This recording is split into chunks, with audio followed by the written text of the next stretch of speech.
હું Tejas Vithu, station fire officer, Kalavad road fire station. ક્યાં આગ લાગી હતી અને તમને ક્યારે કોલ આવ્યો? મુખ્ય કંટ્રોલ રૂમેથી 8 ને 10 વાગ્યે કાલાવ રોડ ફાયર સ્ટેશન ખાતે જાણ કરવામાં આવેલ કે ન્યારી ડેમ રોડ ખાતે આવેલ મંડપના ગોડાઉનમાં આગ ફાટી નીકળેલ છે.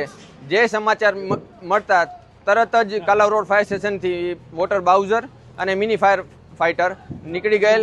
સાથે સાથે જ્યારે સ્ટાફ અહીંયા પહોંચ્યો અને ઘટનાની સંપૂર્ણ જાણ થતાં કંટ્રોલ રૂમમાં જાણ કરીને અન્ય 5 ફાયર ફાઇટર જે વિશેષ ક્ષમતાવાળા છે ફાયર પાણીના અને 20,000 લીટરની ફાયરની બાઉઝર મંગાવેલ છે અને તરત પાણી મારો સ્ટાર્ટ કરીને ફાયરને કાબૂમાં લેવાની શરૂઆત કરેલ. તેમજ અહીંયા પહોંચીને જાણવા મળેલ કે પાછળની બાજુ આખી બંગલાની સોસાયટી આવેલી છે જે પામ વિલા કરીને છે. એની બારી મારફતે આગ ના પહોંચે અને અંદર એન્ટર ના થાય એ માટે ત્યાં ચોક્કસપણે પાણી મારીને બંગલાની આખી રો સંપૂર્ણપણે બચાવેલ છે. ખાસ કરીને અંદર શું માલ હતો અને કેટલું નુકસાની હશે?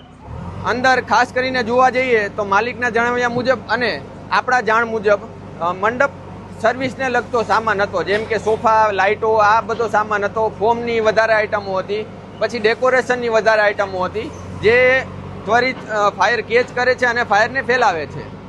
કોઈ જાનહાની છે? ના, માલિકની જાણ મુજબ હજી સુધી કોઈ જાનહાની જાણવા મળેલ નથી.